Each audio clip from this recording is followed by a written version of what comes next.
ഇങ്ങോട്ട് കയറി വരില്ല. എന്താ അവരുടെ ഉദ്ദേശം നമ്മയോട് പറഞ്ഞോ? ഞാനും അവരോട് വലിയ താല്പര്യമൊന്നും കാണിച്ചില്ല. അതുകൊണ്ട് സച്ചി സാറുള്ളപ്പോ വരാന്നും പറഞ്ഞ് അവര് പോയി. അപ്പൊ അവര് പിന്നെയും ഇങ്ങോട്ട് വരുമോ? എങ്കിൽ ഞാൻ അവരോട് നാട്ടി ഇറക്കും. നീ അവരുടെ മുമ്പിൽ പെടാതിരുന്ന മാത്രം മതി. എന്തു ആ സ്ത്രീയെ വെറുപ്പിക്കുന്നതും വിഷപ്പാമ്പിനെ ചവിട്ടുന്നതും ഒരുപോലെയാണ്. വിട്ടേക്ക് വിട്ടേക്ക്. ഇന്ദ്രനെ സത്യനെ ഓർത്ത് നമുക്ക് ആ സ്ത്രീയോട് ക്ഷമിക്കാം. നമ്മൾ മൈൻഡ് ചെയ്തില്ലെന്ന് തോന്നിയാ പിന്നീട് ആ സ്ത്രീ നമ്മുടെ കാര്യത്തിൽ തലയിടാൻ വരില്ലെന്തു. അതാ നമുക്ക് എല്ലാവർക്കും നല്ലത്. മനസ്സിലായോ? ആ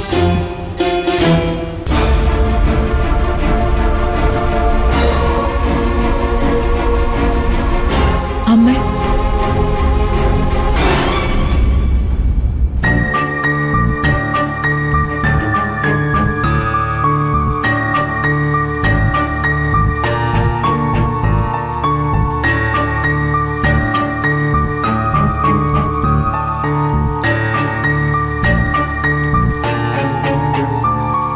നീ എന്താ ആലോചിക്കുന്നേ? വീട്ടിലെ കാര്യങ്ങളെക്കുറിച്ചാണോ? അവരെല്ലാം ഇപ്പോൾ വലിയ ടെൻഷനിലായിരിക്കും അല്ലേ? ഓർക്കുമ്പോൾ വിഷമം തോന്നുന്നുണ്ടോ? എനിക്ക് അവരെ ഒന്നും ഓർത്ത് ഒരു വിഷമമില്ല.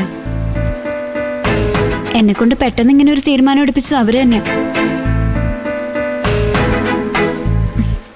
എന്നെ ജീവന്റെ അടുത്തുനിന്ന് എങ്ങനെ പിടിച്ചേട്ടി കൊണ്ടുപോകുന്നായിരിക്കും അവരിപ്പോൾ ആലോചിക്കുന്നത്.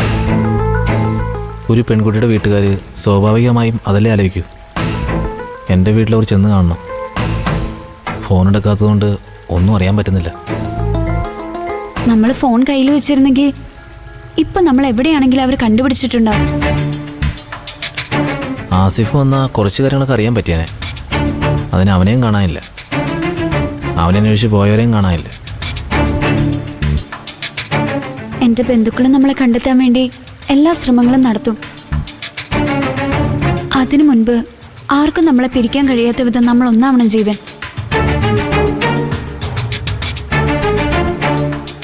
നാളെ തന്നെ ഏതെങ്കിലും അമ്പലത്തിൽ വെച്ച് താലികെട്ട് നടത്താമെന്നാണ് നമ്മളെ കടവത്തിറങ്ങി പോകുമ്പോൾ ആസിഫ് പറഞ്ഞത്.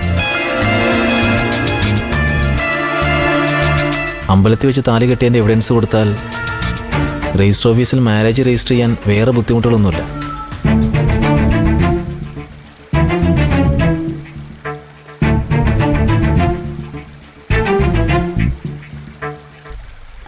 അവരല്ലേ വരുന്നേ? ആ മുരുക, ആസിഫ് വന്നില്ലേ? നിങ്ങൾ അവനെ കൂട്ടിക്കൊണ്ടുവരാനല്ലേ കടവത്ത് പോയത്? ആസിഫ് വന്നിട്ട് ഈ സാധനങ്ങളൊക്കെ ഏൽപ്പിച്ചിട്ട് തിരിച്ചുപോയി. ഇതൊക്കെ എന്താ? നിങ്ങൾക്ക് രണ്ടുപേർക്കും കല്യാണത്തിന് അണിയാനുള്ള ഡ്രസ്സാ. നാളെ പുഴക്കര ദേവീക്ഷേത്രത്തിൽ വെച്ചിട്ടാണ് താലികെട്ട്. അതിനുള്ള എല്ലാ ഏർപ്പാടും ചെയ്തിട്ടാണ് ഞങ്ങൾ വന്നത്. പുറത്ത് ഞങ്ങളെ കണ്ടെത്താൻ വേണ്ടിയുള്ള അന്വേഷണം നടക്കുന്നുണ്ടാവില്ലേ? അതേപ്പറ്റി ആസിഫ് എന്താ പറഞ്ഞേ? ഏതന്വേഷണവും കടവത്ത് അവസാനിക്കും അല്ലേ? അല്ല പിന്നെ, പുഴക്കര ദേവീക്ഷേത്രത്തിലേക്ക് നമ്മൾ പോകുന്നത് വള്ളത്തിലായിരിക്കും. അതുകൊണ്ട് ആരെങ്കിലും കണ്ടുപിടിക്കുന്നുള്ള പേടിയും വേണ്ട. അതെ, ബാക്കി കാര്യങ്ങളൊക്കെ സെറ്റാ. നിങ്ങൾ രണ്ടുപേരും മനസ്സുകൊണ്ടൊന്ന് തയ്യാറെടുത്താൽ മാത്രം മതി. അപ്പൊ താലിയുമായിട്ട് ആസിഫ് വേറെ റൂട്ടി അമ്പലത്തിൽ വരും. നമ്മൾ അമ്പലത്തിൽ ചെന്ന് അണിയാനുള്ള മാല മാത്രം വാങ്ങിച്ചാൽ മതി. ഇപ്പൊ രണ്ടാൾക്ക് സമാധാനമായല്ലോ.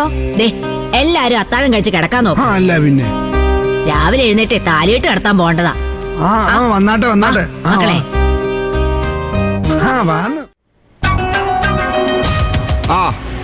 നിങ്ങൾ നേരെ ഇങ്ങോട്ട് വന്നാ മതി. അപ്പോഴേക്കും ദാസങ്ങൾ പുള്ളിക്കാരനെയും കണ്ട് തിരിച്ചെത്തും. ഈ പാടത്തിന്റെ നടുവിലെ കൂടെ ഒരു റോഡില്ലേ, ആ സൈഡിലെ കൂടെ ഒരു റോഡുണ്ട്. അതുവഴി തന്നെ നീ ആ ജംഗ്ഷനിൽ നിന്ന് ലെഫ്റ്റ് എടുത്ത് ഇങ്ങോട്ട് വാ. ഓക്കെ.